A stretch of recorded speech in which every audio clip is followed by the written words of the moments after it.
نبی نے اخلاق اچھے کیے، دشمن کو معاف کرنا۔ لیکن ایک آدمی آپ سوئے ہوئے تھے، آپ کی تلوار لٹکی تھی، ایک آدمی آیا، اس نے آپ کی تلوار اتاری اور یوں ماری پسلی میں، آپ اٹھ کے بیٹھ گئے۔ اب وہ قتل کے ارادے کے لیے آ چکا ہے اور تلوار یہاں ہے، کہتا من یمنعک منی، اب بول تمہیں کون بچائے گا؟ تو آپ نے مسکراتے ہوئے کہا اللہ، تو اس کے ہاتھ سے تلوار گر پڑی، تو آپ نے اٹھا لی، آپ نے یوں سیدھی کی، اب تو بچا، تجھے کون بچائے گا؟ تو کہنے لگا مجھے تو ہی بچائے گا۔ وہ تو اللہ کو جانتا نہیں تھا، کہا بابا مجھے تو ہی بچائے گا۔ تو آپ کہتے ہیں اس کا سر اڑا دو، یہ نبی کو قتل کرنے آیا ہے۔ میرے نبی نے فرمایا کلمہ پڑھتے ہو؟ کہا نہیں پڑھتا۔ کہا جاؤ معاف کیا، جاؤ معاف کیا۔ یہ میرے نبی کے اخلاق ہیں۔ 20 سال جنہوں نے قتل کے منصوبے بنائے، قتل کے منصوبے، مکہ والے، جب آپ مکہ میں فاتحانہ داخل ہوئے، ابو سفیان سب سے زیادہ آپ کو دکھ پہنچانے والوں میں پیش، تو آپ نے ابو سفیان کو عزت دی۔ جو ابو سفیان کے گھر میں داخل ہوگا اس کو کچھ نہیں کہا جائے گا۔ آپ تو ابو سفیان کو بلا کے سولی پہ لٹکاتے، اور آپ کہہ رہے ہیں جو ابو سفیان کے گھر میں جائے گا اسے کچھ نہیں کہا جائے گا، جو بیت اللہ میں ہوگا اسے کچھ نہیں کہا جائے گا۔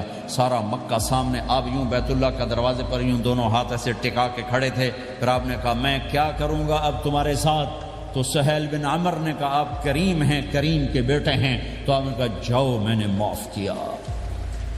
یہ اخلاق آج مٹ چکے ہیں، مردوں سے، عورتوں سے، علم والوں سے، خانقاہ والوں سے، تبلیغ والوں سے، سب زیرو ہوئے پڑے ہیں۔ جب تک یہ اخلاق زندہ نہیں ہوتے اسلامی زندگی قائم نہیں ہو سکتی، اسلامی معاشرت قائم نہیں ہو سکتی۔ اور دین دو چیزوں سے آگے پھیلتا ہے، ایک دعوت اور ایک اخلاق۔ دعوت اور اخلاق، دعوت اور اخلاق۔ دعوت نہیں ہوگی تو اخلاق وہیں پڑے رہ جائیں گے، اخلاق نہیں ہوگی تو دعوت کوئی قبول نہیں کرے گا۔ میرے نبی نے کتنے معجزے دکھائے مکے میں، نہیں کلمہ پڑھا۔ بدر میں ان کے 70 مارے گئے، فرشتوں کو دیکھا، جبریل کے گھوڑے کی آواز سنی، کلمہ نہیں پڑھا۔ خندق میں شکست ہوئی، کلمہ نہیں پڑھا۔ پانی نکلتے دیکھا انگلیوں سے، کلمہ نہیں پڑھا۔ ایک بکرے کا ایک بازو پکایا، ایک بازو بکرے کا، ایک اگلا جو بازو ہوتا، اور 40 آدمیوں نے کھانا کھایا اور ایک بوٹی کم نہیں ہوئی، ایک بوٹی کم نہیں ہوئی، کلمہ نہیں پڑھا۔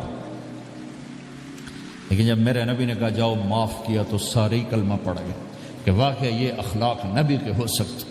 حنین کی جنگ میں جب بھاگے لوگ، شکست ہوئی، تو ایک صحابی کا بھاگتے ہوئے پاؤں ہمارے نبی کے پاؤں پر آیا، اور جوتا سخت تھا، تو آپ نے کہا اوجعتنی، اور آپ کے ہاتھ میں چھڑی تھی، آپ نے اس کو یوں ماری تو اوجعتنی، ارے تو نے مجھے کتنا زیادہ درد پہنچایا، دکھ پہنچایا۔ وہ بیچارے پگھل کے رہ گئے اور پریشان ہو گئے، اور فرماتے ہیں سارا دن میں پریشان، ساری رات پریشان کہ اللہ کے نبی کو میں نے تکلیف پہنچائی، اب میرا کیا بنے گا؟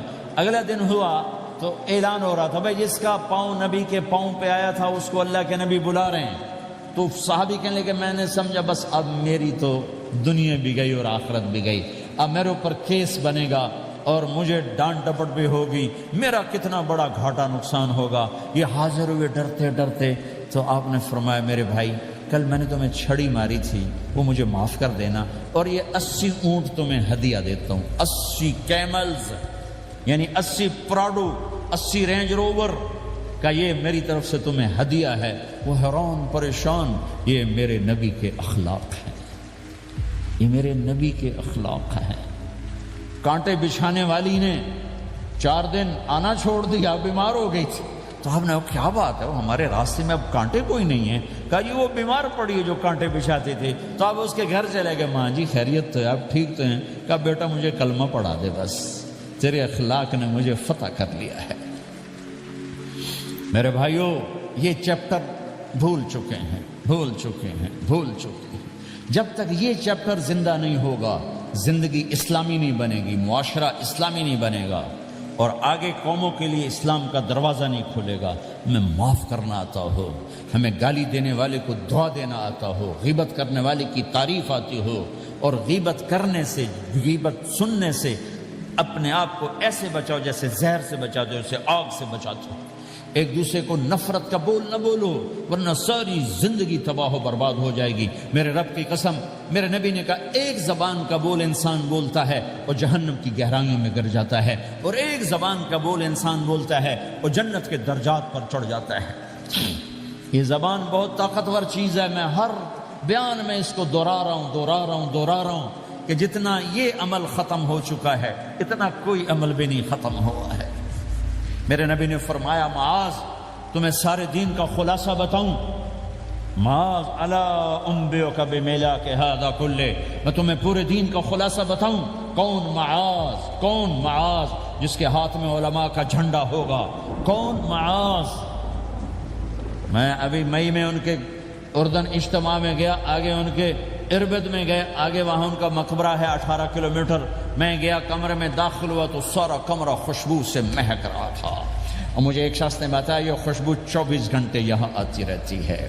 جن کو 18 ہجری میں انتقال ہوا، 1417 سال ہو گئے مرے ہوئے، اور قبر سے خوشبو آ رہی۔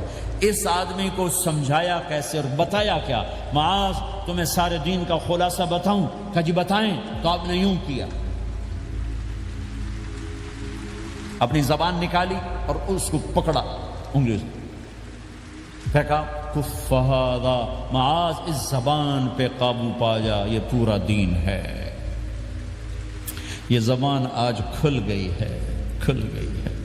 حضرت لقمان علیہ السلام کا فرمان ہے، بیٹا میں چپ رہنے پہ کبھی نہیں پچھتایا، میں ہمیشہ اپنے بول پہ پچھتایا ہوں۔ معاذ نے کہا یا رسول اللہ زبان کے بول پہ پکڑ ہوگی؟ کہ تیرا بھلا ہو جائے معاذ، سب سے زیادہ جہنم میں دھکا دینے والی زبان ہوگی۔ اور ایک صحابی ہیں ابو دجانہ۔ کون ابو دجانہ؟ السابقون الاولون من المہاجرین والانصار، اس میں پہلی صف کے صحابہ۔ کون ابو دجانہ؟ جب آپ حج پر گئے تو اپنی جگہ مدینے کا امیر ابو دجانہ کو بنایا۔ ابو دجانہ حج میں شریک نہیں ہوئے کہ آپ نے اپنی جگہ ان کو اپنا نائب بنا کے وہاں کھڑا فرمایا، ابو دجانہ میری جگہ پر مدینے کا امیر ہے، یہ وہ ابو دجانہ ہیں۔ کون ابو دجانہ؟ جو جنگ بدر سے لے کر آخری حج تک ہر سفر میں شریک ہیں،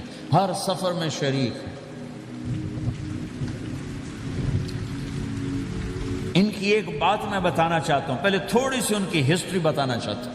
کون ابو دجانہ؟ احد کی جنگ میں آپ نے تلوار اٹھائی، کہ اس تلوار کو کون لے گا؟ کئی صحابہ کھڑے ہو گئے۔ آپ نے کہا اس تلوار کا حق کون ادا کرے گا؟ سارے بیٹھ گئے، 3 آدمی کھڑے رہے، ایک زبیر بن عوام، ایک عمر بن خطاب، ایک ابو دجانہ۔ ان کا نام ہے سماک بن خرشنہ، ان کا نام ابو دجانہ سے مشہور ہے۔ تو آپ نے تلوار نہ عمر کو دی، نہ زبیر کو دی، ابو دجانہ کو دی۔ تو عمر رضی اللہ عنہ نے تو محسوس نہیں کیا، حضرت زبیر نے محسوس کیا کہ اس کو کیوں دی، مجھے کیوں نہیں دی؟ میں مہاجرین میں سے ہوں، میں پھوپھی کا بیٹا ہوں، میں اس سے دلیری میں کم نہیں ہوں۔ بلکہ حضرت زبیر کی دلیری کی تو دھاک تھی، جدھر سلوار چلتی تھی کاٹتی چلی جاتی تھی، کہنے کہ میں دیکھوں گا یہ کیا کرتا ہے۔ تو ابو دجانہ کے پیچھے پیچھے زبیر ہو لیے۔ تو ابو دجانہ نے جو حملہ کیا تو 3000 کا لشکر تھا، اس کو چیر کے پار نکل کے، پورے لشکر کو کاٹ کے پار نکل کے، اور آگے عورتیں کھڑی تھیں جو مکے کے لشکر کو تیار کر رہی تھیں۔ نحن بنات طارق نمشی علی النمارق مشی القتل بوارق المسک فی المخالق المسک فی المفارق والذر فی المخالق ان تقبلوا نعانقی وتدبروا نفارقی فراق غیر وامقی۔ یہ گانا گا رہی تھیں اور ان کو تیار کر رہی تھیں۔ تو جب ابو دجانہ کی تلوار نظر آئی تو سب بھاگی، ہندا پکڑی گئی۔ تو آپ نے یوں اپنی تلوار ہندا کے سر پر رکھی، انہوں نے چیخ ماری، تلوار ہٹا لی۔ تو زبیر پیچھے پیچھے کہ کیا کیا ہے؟ جنگ میں اگر کوئی عورت حصہ لے اسے مارنا جائز ہے، ویسے جائز نہیں ہے، عورت کو، بچے کو، بوڑھے کو ہاتھ لگانا جائز نہیں ہے۔ تو انہوں نے کہا تلوار کیوں نہیں چلائی؟ کہا میرے محبوب کی تلوار ہے، عورت کے خون سے رنگین کر کے اس کی شان نہیں گھٹانا چاہتا، یہ میرے نبی کی تلوار۔ پھر واپس ہوئے، پھر پھر اٹیک کیا اور پھر مجمع کو چیر دیا.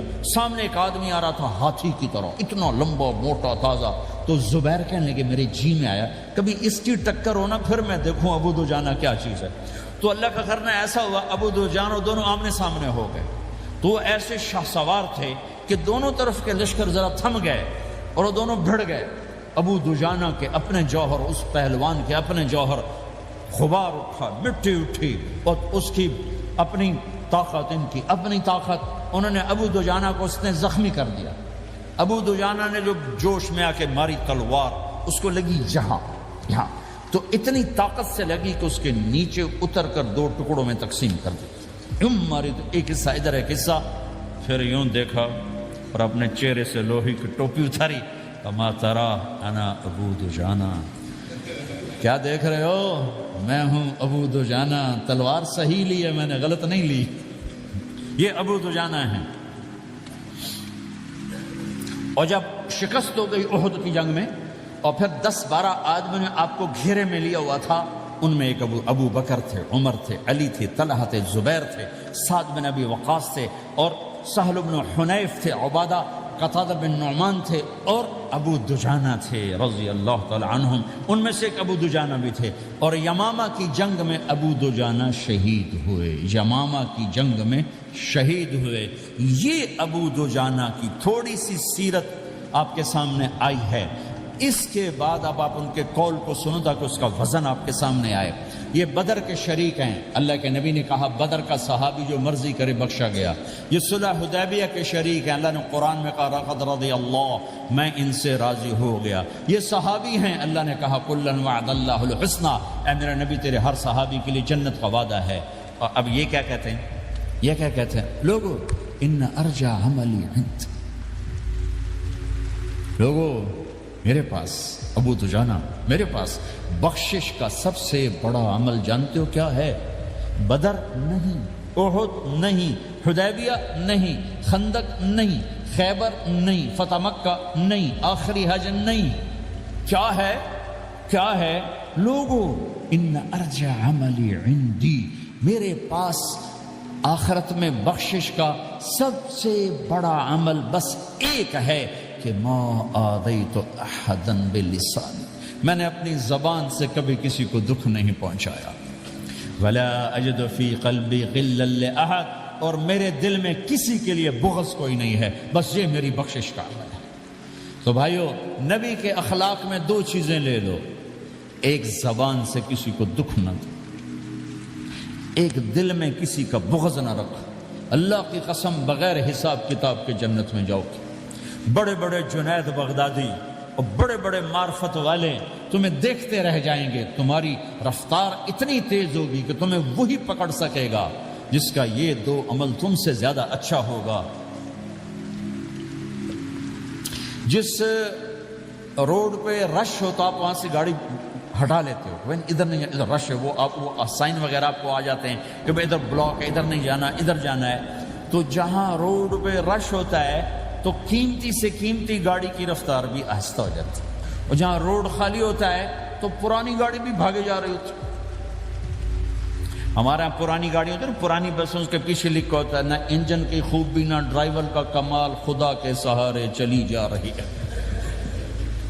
اور جس کے پاس ایسی گاڑی ہو، نہ انجن کی خوبی نہ ڈرائیور کا کمال، تو اگر اس کو روڈ خالی مل جائے تو وہ تو مرسیڈیز والے سے پہلے پہنچے گا، رینج روور والے سے پہلے پہنچے گا، بینٹلی والے سے پہلے پہنچے گا، رولز رائس والے سے پہلے پہنچے گا، جو وہ تو پھنسی کھڑی اور اس کا روڈ ہی خالی ہے. تو میرے بھائیوں، یہ میں ایک مثال دیتا ہوں. عبادات کی روڈ پہ بہت رش ہے. نمازی بے شمار ہیں، روزے دار بے شمار ہیں، عمرے والے بے شمار ہیں، حج والے بے شمار ہیں، اور تہجد گزار بے شمار ہیں، علماء بے شمار ہیں، حافظ بے شمار ہیں، ذکر والے بے شمار ہیں، بہت رش ہے، تبلیغ والے بے شمار ہیں. لیکن جو اخلاق والا روڈ ہے نا، یہ خالی پڑا ہے. اس پہ موٹر زوکی پہ چڑھ کے آ جاؤ تو سب سے آگے نکل جاؤ، سائیکل پہ چڑھ کے آ جاؤ تو سب سے آگے نکل جاؤ، کہ روڈ ہی خالی ہے. اخلاق کا روڈ خالی ہے. غصے کو پینا، دکھ دینے والے کے سامنے درد دینے والے کو خوشیاں دینا، گالی دینے والے کو دعا دینا، کرو تو صحیح۔ میرے رب کی قسم اس میں وہ لذت ہے کہ ساری دنیا کی لذتیں تمہیں بھول جائیں گی اگر یہ لذت تمہیں مل گئی۔ پی جا ایام کی تلخی کو بھی ہنس کے ناصر، غم کے سہنے میں بھی قدرت نے مزہ رکھا ہے۔ اپنے لہو کے گھونٹ پی، زخم پہ زخم کھا کے جی، آہ نہ کر لبوں کو سی، عشق ہے دل لگی نہیں، سینے پہ تیر کھائے جا، آگے قدم بڑھائے جا، یعنی زبان حال سے کہہ دے کہ ہاں ستائے جا۔ آج اخلاق کوئی نہیں ہے، میں تو روتا پھرتا ہوں۔ تبلیغ میں نکلو نکلو نکلو، خانقاہوں میں ذکر اور مدرسوں میں فقہ، کوئی تو اس سبق کو بھی، یا اور بھی دکھ ہیں زمانے میں محبت کے سوا، راحتیں اور بھی ہیں وصل کی راحت کے سوا۔ جس دن امت کے اخلاق زندہ ہوئے آپ اسلام کی بہار دیکھو گے۔ اگر اپنے گھر میں خوشیاں لانا چاہتے ہو تو اللہ کی قسم بڑے گھر سے نہیں آئے گی، کوئی 5 لاکھ پاؤنڈ کی گاڑی سے خوشی نہیں آئے گی، کوئی بہت بڑا عالی شان بنگلہ بنانے سے خوشی نہیں آئے گی، تمہارے اخلاق سے گھر میں خوشی آئے گی۔ اگر بیوی کا سلوک تمہارے ساتھ اچھا ہے، تمہارا سلوک بیوی کے ساتھ اچھا ہے، اس گھر میں خوشی ہے۔ بیوی کا بول بدتمیز ہو تو خامند کی زندگی برباد، خامند کا بول بدتمیز ہو تو بیوی کی زندگی برباد، اولاد بد اخلاق ہو تو ماں باپ کی زندگی برباد، ماں باپ میں سختی ہو تو اولاد کی زندگی برباد، بھائی میں بول میں سختی ہو تو بھائی کی زندگی برباد، بہن بھائیوں میں سختی ہو تو بہن بھائی کی زندگی برباد، نیبر کے ساتھ سختی ہو تو نیبر کی زندگی برباد۔ میرے نبی نے فرمایا ما آمن بی من بات شبعان و جارہ جائع، وہ میرے اوپر ایمان لایا ہی نہیں جو خود پیٹ بھر کے کھائے اور پڑوسی بھوکا ہو۔ واللہ لا یؤمن، واللہ لا یؤمن، واللہ لا یؤمن، 3 دفعہ اللہ کی قسم ایمان والا نہیں، اللہ کی قسم ایمان والا نہیں، اللہ کی قسم ایمان والا نہیں۔ کون یا رسول اللہ؟ الذی لا یأمن جارہ بوائقہ، جو پڑوسیوں کو تنگ کرے وہ ایمان والا نہیں ہے۔ میرے بھائیو یہ چیپٹر مٹ چکا ہے، کہیں نہیں دیکھنے کو ملتا ہے۔ ایسا نہیں کہ دنیا خالی ہو گئی ہے، لیکن 1 کروڑ میں 1 ملا تو کیا ملا، 1 کروڑ میں بھی 1 نہیں ملتا۔ میں بڑے لمبے سفر کر کے اس نتیجے پر پہنچا ہوں کہ 1 کروڑ مسلمان کٹھے کروں، اس میں لاکھوں تہجد گزار ہوں گے، لاکھوں 5 وقت کے نمازی ہوں گے، اس میں لاکھوں عمر حج کرنے والے ہوں گے، اس میں لاکھوں علماء حفاظ ہوں گے، لیکن شاید اخلاق والا ایک بھی نہ۔ اپنی زندگی کو اگر سکھ دینا ہے، چیزوں کے پیچھے نہ دوڑو، اخلاق بناؤ۔ مقدر کی چیزیں ملیں گی، کمائیوں میں حلال لاؤ، حرام سے بچو، سچ پہ آؤ، جھوٹ سے بچو، دھوکہ نہ دو کسی کو، ورنہ زندگی ویران ہو جائے گی۔ ٹیکس بچانے کے لیے جھوٹ نہ بولو، ورنہ دل کالا ہو جائے گا۔ جھوٹ پیسے کی خاطر، لعنت ہے اس دولت پر، لعنت ہے اس ملک پر۔ ہے کیا مثالیں اس امت نے قائم کی ہیں۔ اچھوں سے برے، بروں سے اچھے ہمیشہ پیدا ہوتے چلے آئے۔ یزید فاسق، فاجر، ظالم، 3 بر اعظم کی حکومت چھوڑ کے مر رہا ہے، 34 سال کی عمر، اور بعض آتا ہے 38 سال کی عمر، 40 سال کو نہیں پہنچا، 40 سال سے پہلے مر گیا۔ اس کا بیٹا معاویہ بن یزید رضی اللہ تعالیٰ عنہ، 3 بر اعظم کی حکومت، 3 بر اعظم کی حکومت، 40 دن حکومت کی، 40 دن، پھر اپنے سارے خاندان کو اکٹھا کیا اور کہا دیکھو لوگو، جس حکومت کے نیچے حسین کا خون گرا ہو میں اس حکومت پہ لعنت بھیجتا ہوں۔ یہ ہے تمہاری حکومت، جس کو مرضی دے دو، مجھے نہیں چاہیے۔ 3 بر اعظم کی حکومت چھوڑ دی صرف 22 سال کی عمر میں، 22 سال کی بھرپور جوانی کی عمر میں حکومت کو لات مار دی۔ میں چند پاؤنڈ کے لیے سچ کو لات مار دوں، میں چند پاؤنڈ کے لیے انسانوں کو دھوکہ دوں؟ تو بھائیو سچ کے عادی بنو۔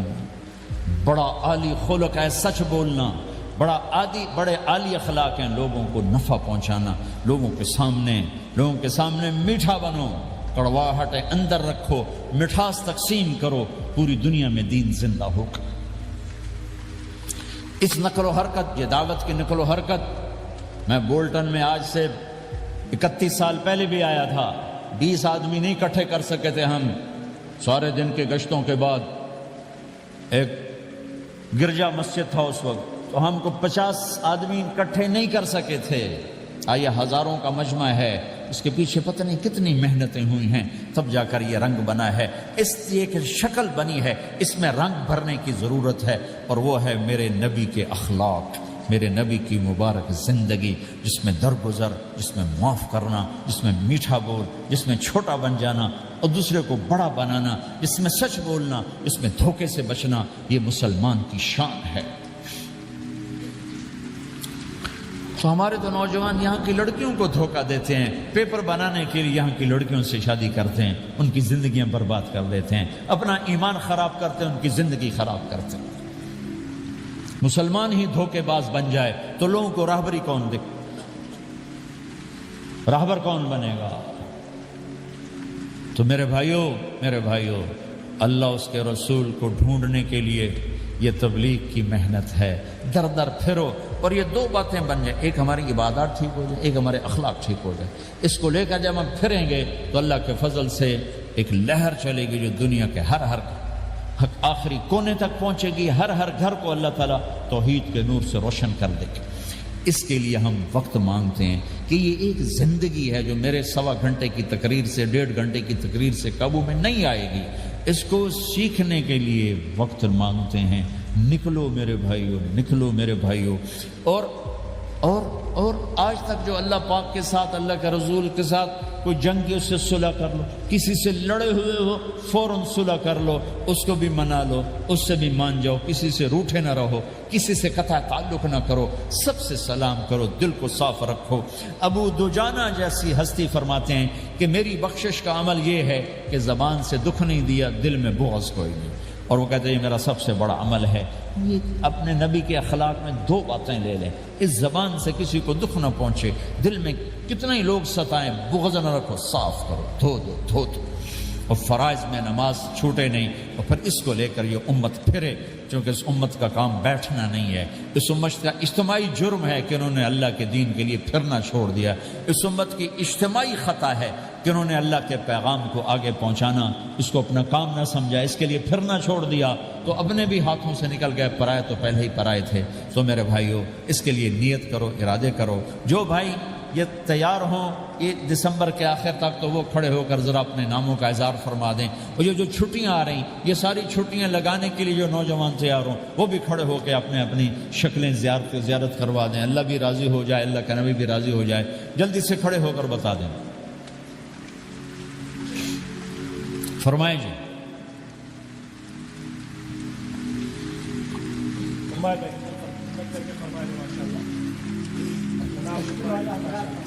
بولو بھائی،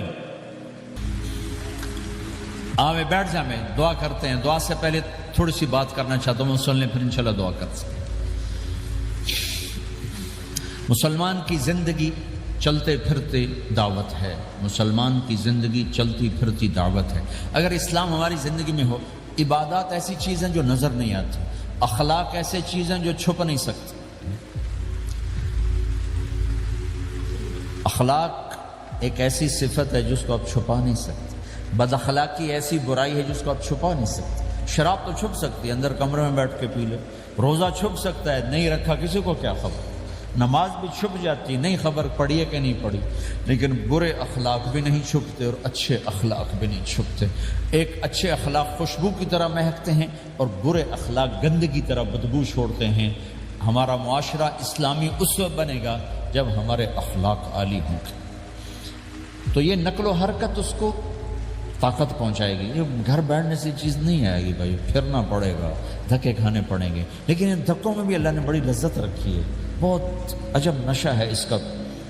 جنید جمشید مجھے پہلی دفعہ ملا 97، جب وہ بہت بڑا اس وقت تھا، وہ لیجنڈ گلوکار، تو اس نے مجھ سے کہا کہ مولانا جس گلیمر کو پاکستانی نوجوان خوابوں میں دیکھتے ہیں وہ گلیمر مجھے فزیکلی حاصل ہے، لیکن میرے اندر اندھیرا ہے، روشنی نہیں، خالی ہے۔ کیوں؟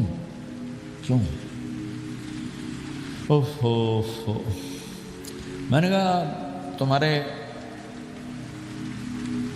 سیدھے گھٹنے میں درد ہو، تم الٹے گھٹنے میں دوا لگاؤ تو فائدہ ہوگا کہ نہیں؟ میں نے کہا اندھیرا تمہاری روح میں ہے اور تم روشن کر رہے ہو جسم کو، کبھی میوزک سے، کبھی کسی چیز سے، کبھی کسی چیز سے، تو عورت، شراب، میوزک، ان کا روح میں کوئی واسطہ ہی نہیں، یہ روح تک جاتی نہیں، ان کی پینیٹریشن جسم تک ہے، اور جسم کو کنٹرول روح کرتی ہے۔ جب روح میں بھوک اٹھتی ہے تو وہ پریشانی میں کی شکل میں ظاہر ہوتی ہے۔ تم اللہ سے تعلق بنا لو، یہ سب کچھ ٹھیک ہو جائے گا۔ پھر جب ہم نے 3 چیلے شروع کیے تو اس کا مجھے فون آیا، ہمارا ایک شہر ہے چھوٹا سا، زلزلے میں ختم ہو گیا تھا، بالا کوٹ، تو اس کا مجھے وہاں سے فون آیا کہ مولانا میں ایک پرانی مسجد میں ایک پھٹی ہوئی چٹائی پر لیٹا ہوا ہوں، اور جس سکون کو میں 5 سٹارز ہوٹل میں دیکھتا تھا، ڈھونڈتا تھا، وہ آج مجھے یہاں مل چکا ہے، اور مجھے یوں لگتا ہے میں ہوا میں اڑ جاؤں، کیا ہوا کہ اللہ سے تعلق بنا اور روح میں سکون آ گیا، ٹھنڈک آ گئی۔ تو ایک گناہوں سے بچنا اور ایک فرائض کو پورا کرنا، ایک اپنے اخلاق کو ٹھیک کرنا، یہ چند ایک کام ہیں جو کر لے گا اللہ اسے آباد کر دے گا۔ جہاں ہو نماز نہ چھوٹے، رمضان آ جائے روزے نہ چھوٹے، زکوٰۃ فرض ہو جائے خوشی سے ادا کریں،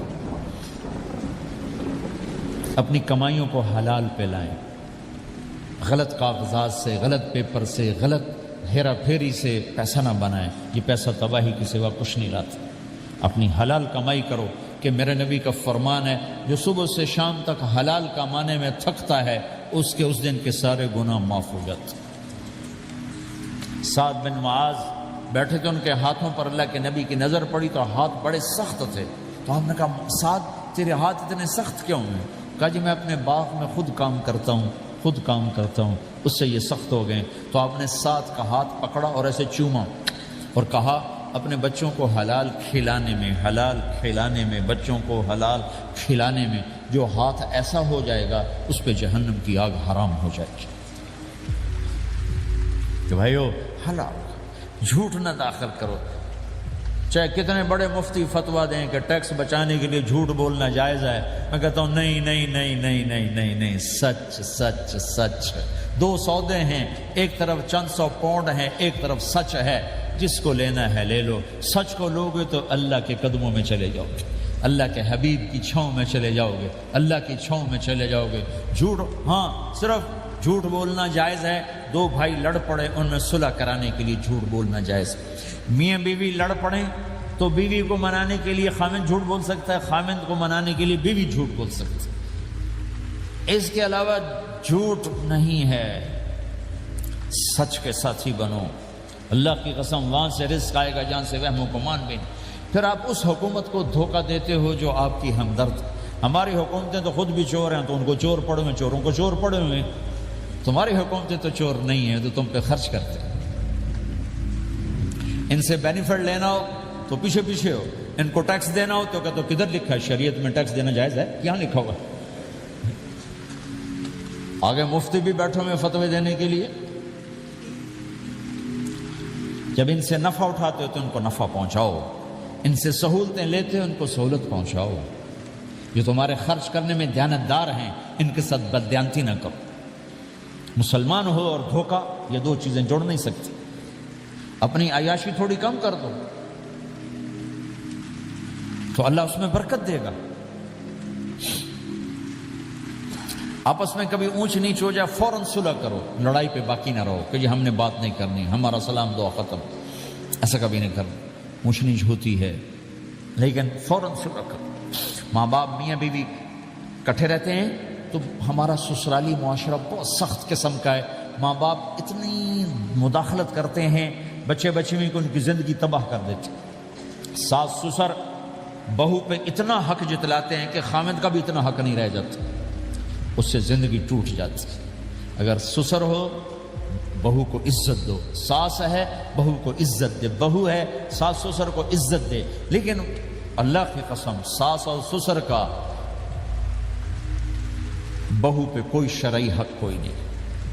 میرے بچے کی شادی ہوئی, میں نے اپنی بیوی سے کہا بات سنو, ہم کسی کی بیٹی کو لے کے آ رہے ہیں, اگر ماں بن کے دکھاؤ گی تو میں یہاں اس کو لاؤں گا, اور اگر ماں بن کے نہیں دکھانا تو میں اس کو الگ گھر دیتا ہوں, تاکہ ہم اس کی زندگی میں دخل انداز نہ ہوں, ہم ان کی زندگی کو خراب نہ کریں. اگر کسی کے پاس الگ گھر دینے کی وسعت نہیں ہے تو وہ خود تو الگ ہو سکتا ہے کہ نہیں ہو سکتا؟ ایک ہی گھر میں رہتے ہیں, الگ گھر کی وسعت نہیں, تو دونوں باہر نکل جاؤ, بچوں کی زندگی سے باہر نکل جاؤ, اپنا ان پر حاوی نہ کرو, ورنہ آپ خود بھی برباد ہو جاؤ گے, ان کو بھی برباد کر دو. کتنی طلاقوں کے پیچھے ساس اور سسر ہے, کتنی طلاقوں کے پیچھے میاں بیوی کی آپس کی بدتمیزی ہے کہ اس ماحول میں برداشت کرنے کا رواج ہی ختم ہو گیا. برداشت نہیں کرنا, بڑا نقصان سہنا ہے, چھوٹا نہیں سہنا. ڈائمنڈ کیسے بنتا ہے؟ ڈائمنڈ کاربن ہے. وہ ڈائمنڈ کیسے بنتا ہے؟ وہ پریشر کو برداشت کرتا, اللہ چمکا کے اسے ڈائمنڈ بنوا دیتا. تو نوجوانوں کے ذمے ہے کہ اپنی بیوی کو پروٹیکشن دیں ماں باپ سے. ماں باپ زیادتی کریں, سامنے آ جائیں, ہاتھ جوڑیں, پاؤں پکڑیں, بدتمیز نہ ہوں کہ ابا جی میں آپ کا حکم, اب مجھے اس کہیں کیا کرنا ہے, اماں جی اب مجھے فرمائیں میں کیا کرنا ہے, میرے ذمے ہے, اس کے ذمے نہیں ہے. بیوی زیادتی کرنے لگے تو اس کے سامنے ہو جاؤ, دیکھو بیگم کہ تیرا میرا رشتہ ٹوٹ سکتا ہے, ماں باپ کا رشتہ ٹوٹ نہیں سکتا ہے. ماں باپ کا وہ رشتہ ہے جسے توڑا نہیں جا سکتا. نکاح تو ایک بول پہ ٹوٹ جاتا ہے. میں تیری ہر ضرورت پوری کروں گا, لیکن تو میرے ماں باپ کے لیے تکلیف کا باعث نہ بن. یہ مرد کی ذمہ داری ہے. ہم یہ معاشرہ بھلا چکے. ہمارے پڑوسی ذمہ دار تھے, ان کے بچے کے نکاح میں گیا تو وہ مجھ سے کہنے لگے مولانا میری بیگم نے مجھ سے کہا کہ دیکھو ہم زندگی گزار چکے ہیں, اب یہ بچے زندگی شروع کرنے لگے ہیں, تو پہلے میرے بیٹے کے لیے الگ گھر بنا اور اس کی بیوی کی ڈولی کو وہاں لے کے آ, میرے گھر میں نہ لانا, کہ ایسا نہ ہو ہم میاں بیوی بچوں کی زندگی خراب کر دیں. تو پہلے میں نے بیٹے کا گھر بنایا ہے, اب اس کی شادی کر رہا ہوں, اس کی بیوی کی ڈولی وہاں اترے گی, میرے گھر میں نہیں اترے گی, کہ ہم دونوں میاں بیوی کہیں ان کو خراب نہ کر بیٹھے. تو ہر آدمی کے پاس تو اتنے وسائل نہیں ہیں کہ وہ الگ گھر دے, لیکن یہ وسائل تو سب کے پاس ہیں کہ ان کی زندگی سے نکل جائے. ہاں ان میں کوئی کھٹ پٹ ہو جائے تو صلح کرانے آئیں, لیکن ہوتا کیا ہے کہ لڑکے کے ماں باپ اپنے بیٹے کے حمایتی ہوتے ہیں, لڑکی کے ماں باپ اپنی بیٹی کے حمایتی ہوتے ہیں, اور آپس میں جنگ شروع ہو جاتی. نہ یہ نیچے ہوتا ہے نہ وہ نیچے ہوتا.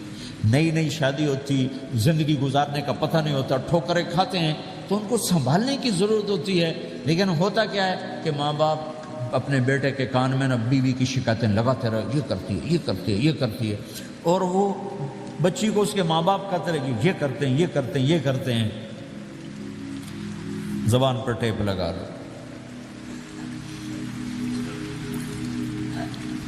تو آپ کی زندگی روشن ہو جائے, آپ کا جیون خوبصورت ہو جائے. اور کبھی اونچ نیچ ہو جائے تو معافی مانگو, فوراً معافی مانگو. میاں بیوی لڑ پڑیں اور پھر صلح کر لیں, تو اللہ کو یہ عمل اتنا پسند ہے کہ ان کی صلح پر پچھلے سارے گناہ ان کے معاف کر دیتے. قرآن کی ایک آیت اتری ہی میاں بیوی کی لڑائی پر تھی. ایک خامد اپنی بیوی پہ بڑے ناراض ہو, مسجد میں بیٹھے بیٹھے انہوں نے نیت کی گھر جاؤں گا اور بیوی کی ٹھکائی کروں گا. یہ انہوں نے نیت کی ہے, مسجد میں بیٹھے بیٹھے نیت کی گھر جاؤں گا, میں انہوں چنگا لتر پھیرنا ہے. میرے اللہ تو آسمان زمین اللہ کے لیے تو سب برابر ہے دیکھنا. تو اللہ پاک نے اسی وقت قرآن اتارا, اسی وقت, یا ایھا الذین آمنوا ان من ازواجکم و اولادکم عدوا لکم فاحذروہم. اے ایمان والو, بیوی بچے اولاد, عدوکم نہیں کہا, عدو لکم, بیچ میں لام لائے ہیں یہ بتانے کے لیے کہ عدو اصلی معنی میں نہیں ہے, یہ اس معنی میں ہے کہ اے ایمان والو تمہارا بیوی بچوں کے ساتھ ٹھیا ہو سکتا ہے, کھٹ پٹ ہو سکتی ہے, جھگڑا چھوٹا موٹا ہو سکتا ہے. کیا کرنا ہے؟ فاحذروہم, اس سے بچنا ہے, بڑھانا نہیں, بچنا ہے. کیسے بچنا ہے؟ ان تعفو, اس جھگڑے کو بڑھانا نہیں, مٹانا ہے. وتصفحوا اس کا اثر دل سے مٹانا ہے، وتغفروا پھر دوسرے کو معاف کرنا ہے. یہ 3 کام میاں بیوی کرو، اگلا میں کروں گا. فإن اللہ غفور الرحیم، تمہارے پچھلے میں سارے معاف کر دوں. تو اگر اس مجمع میں کوئی بیوی سے لڑا بیٹھا ہے تو جاتے جا کے صلح کر، کوئی ماں باپ سے لڑا بیٹھا ہے تو جاتے جا کے صلح کر، کوئی ماں باپ بچوں سے ناراض ہیں جا کے خود مان جائیں. اس ماحول میں بچوں کو پیار سے لے کے چلنے کی ضرورت ہے. میرے نبی کی زندگی محبت کا شاہکار ہے. ساری زندگی کسی کو ڈانٹا نہیں، ساری زندگی کسی کو ڈانٹا نہیں، اپنی وجہ سے، اپنی وجہ سے کسی پہ ہاتھ نہیں اٹھایا، اپنی وجہ سے. حسن انس فرماتے میں نے 10 سال اللہ کے نبی کی خدمت کی، ایک دفعہ نہیں کہا یہ کیوں کیا، ایک دفعہ نہیں کہا یہ کیوں نہیں کیا. تو بھائیو یہ خوبصورت زندگی ہے. آپ کے یہاں تو خادم نہیں ہوتے، سارا گھرانہ ہی خادم ہوتا ہے. تو میں پاکستان میں ہوں تو میں اگلا چیپٹر بیان کرتا ہوں کہ نوکروں کے ساتھ بھی اچھا سلوک کرو. وہ یہاں ہے ہی نہیں، تجھے آپ پہ ہی بانڈے مانجنے، آپ پہ ہی ٹوائلٹ صاف کرنا ہے، آپ پہ ہی گڈی صاف کرنی، ڈرائیور بھی آپ پہ تھے، مالک بھی آپ پہ، پٹرول بھی آپ پہ پاؤ. بھائی چنگا انگلینڈ ہے، پٹرول بھی آپ پہ پاؤ، ہوا بھی آپ پہ بھرو. 2.5 لاکھ کی گاڑی یا ڈرائیور آپ پہ، ہماری 2.5 لاکھ پاؤنڈ کی، ہماری 2.5 لاکھ کی سزوکی ہوتی ہے. ہمارا نوکر بیٹھا گاڑی چلا رہا ہے. نوکر تو اللہ کی بڑی نعمت ہے، تم اس سے محروم ہو. کچھ اس کے فائدے بھی ہیں، کچھ نقصان بھی ہیں، لیکن فائدے زیادہ ہیں. ہمارے بچے اتنے سست ہو جاتے ہیں کہ پانی کا گلاس کہو تو اٹھ کے ہی نہیں دیتے، وہ آگے نوکر کو بلاتے. میری اپنی میرے ابا جی مجھے کوئی کام کہتے، اتر جا میں نا انہوں صد کیا، تو میں جا ابا جی آندھا انہوں صد کیا، میں خود نہیں جاتا، ایسی سستی پڑ جاتی. یعنی تمہیں اپنی حماقت بتا رہا ہوں. سردی میں لیٹا ہوا تھا تو میری رضائی گر گئی، تو میں نے باہر سے نوکر بولایا، میں کہو بشیرہ او جی اور میں نا رضائی میری اتنے پا، تو اپنا سنا رہا ہوں. لیکن آپ جہاں جاب کرتے ہیں، جہاں جاب کرتے ہیں وہاں دیانتداری سے جاب کرو، دھوکہ نہ ہو، فریب نہ ہو، فراڈ نہ ہو. آپ بھی کہیں ملازم تو ہیں، کہیں کام کر رہے ہیں، کوئی آپ کی دکان پہ کام کر رہا ہے، گھروں میں کام کرنے والے، دکانوں پہ کام کرنے والے تو ہیں. اور جن لوگوں کے پاس پیپر نہیں ہوتے ان کو اتنے تھوڑے پیسے دیتے ہیں کہ وہ بیچارے روٹی بھی نہ کھا سکتے. تو بھائی یہ لینے چونکہ ان کو پتہ ہے کہ بیچارہ پھنسا ہوا ہے اور کہیں نہیں جا سکتا ہے. تو ایسا نہ کرو، یہ ظلم نہ کرو. اول تو ایسے لوگ رکھو نہیں، تمہارے لیے قانون اس کی گنجائش کوئی نہیں. لیکن اگر کوئی اس طرح رکھتا ہے تو پھر یہ ظلم نہ کرے کہ 100 کی بجائے 10 پاؤنڈ دے رہا ہو. بھائی لینے تو لے رہو، اس کو پتہ ہے اس بیچارے نے کہیں نہیں جانا. ایسے ظالم نہ بنو. وہ ہمارے یہاں کرائسس چل رہا ہے بہت زیادہ، تو جو بیچارہ پھنس جاتا ہے نا، تو پراپرٹی بیچنے پر آتا ہے تو اس کی 1 کروڑ کی پراپرٹی کے 20 لاکھ لگاتے ہیں. میں گزر رہا تھا مال ٹاؤن میں، ایک دوست کے پاس ٹھہرا تھا، وہ پراپرٹی ڈیلر تھا. تو ہم صبح واک کر رہے تھے تو ایک گھر کے قریب سے گزرے، کوئی 6 کنال کا گھر تھا. مجھ سے کہنے لگا مولانا اس گھر کی قیمت ہے 24 کروڑ. 24 کروڑ کا گھر ہے فزیکلی، لیکن اس کا مالک پھنس چکا ہے قرضوں میں، اب اس کو بیچنا چاہتا ہے. تو 18 کروڑ سے اوپر 1 پیسہ نہیں کوئی لگا رہا. اور یہ اس بیچارہ بیچے گا، یہ 8 کروڑ کا لاس لے کر، 6 کروڑ کا لاس لے کر بیچے گا چونکہ یہ پھنس چکا ہے.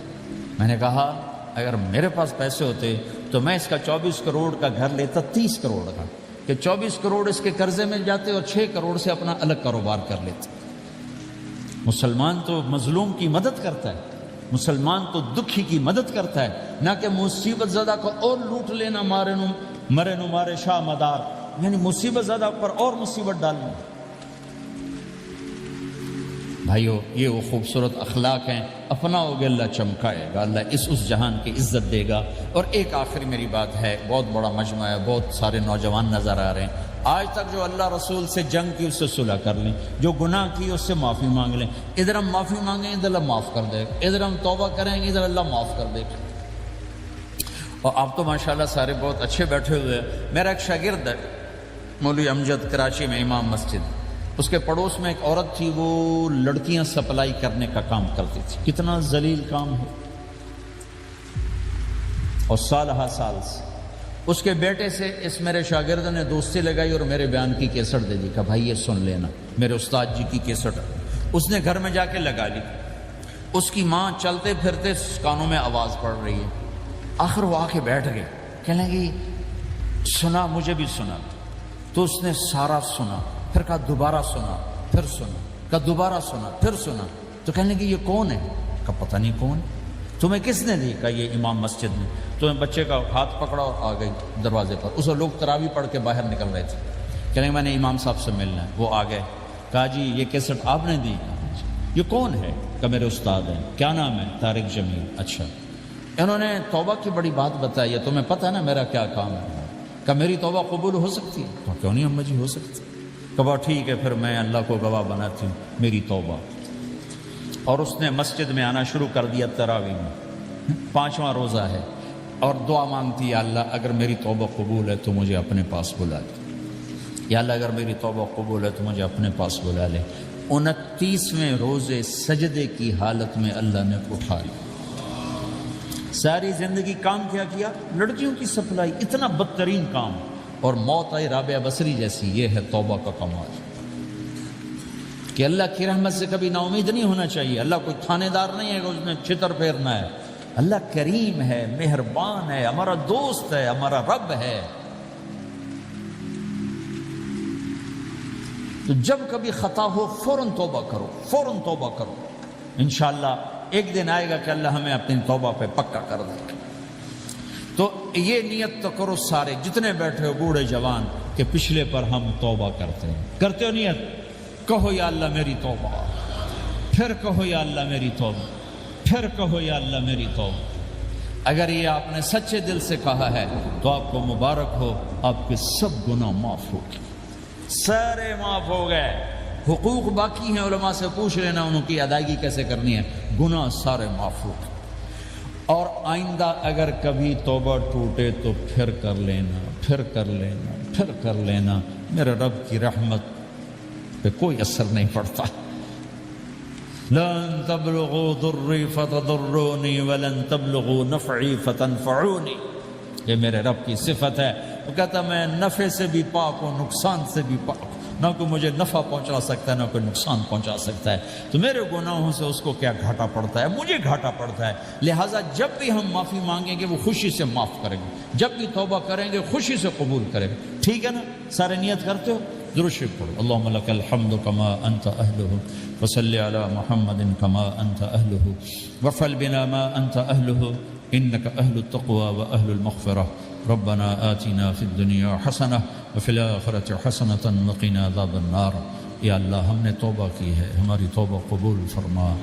یا اللہ اپنے فضل و کرم سے اس کو پختہ فرما، اپنی محبت دے، اپنے حبیب کی محبت دے، اپنے حبیب کی معرفت دے۔ اس سب نوجوانوں کو قبول فرما، اس پورے شہر میں بسنے والے اہل ایمان کو قبول فرما، اس مسجد مدرسے کو قبول فرما۔ یا اللہ پوری دنیا کے انسانوں کے لیے ہمیں ہدایت کا ذریعہ بنا، ہمیں ہدایت کا ذریعہ بنا، ہمیں ہدایت کا ذریعہ بنا۔ یا اللہ ہم سے راضی ہو جا، ہم سب سے راضی ہو جا۔ جو ہمارے اہل و عیال مر کے تیرے پاس چلے گئے ان کی بخشش فرما دے۔ جب ہمارے جانے کا وقت ہے تو ایمان پہ خاتمہ نصیب فرما۔ یا اللہ ہمیں بیماریوں سے نجات دے، دکھ دردوں سے نجات دے، قرضوں سے پریشانیوں سے نجات دے۔ ہمیں کشادہ زندگی عطا فرما، ہمیں حلال کشادہ رزق عطا فرما، جسمانی ایمانی صحت مقدر فرما۔ ہر قسم کے دکھ درد ہمارے جسم سے چن لے، ہمیں عافیت صحت والی زندگی دے، اپنی اطاعت میں تھکنے والا بدن دے اور اپنے راستے میں خرچ کرنے والا مال دے، اور آپس میں الفت اور محبت دے، ہمارے اندر کے بغض نکال دے، حسد نکال دے، نفرتیں نکال دے۔ ہم سب سے راضی ہو جا اور ہمیں اپنے سے راضی کر لے۔ وصلی اللہ تعالی النبی الکریم، آمین برحمتک۔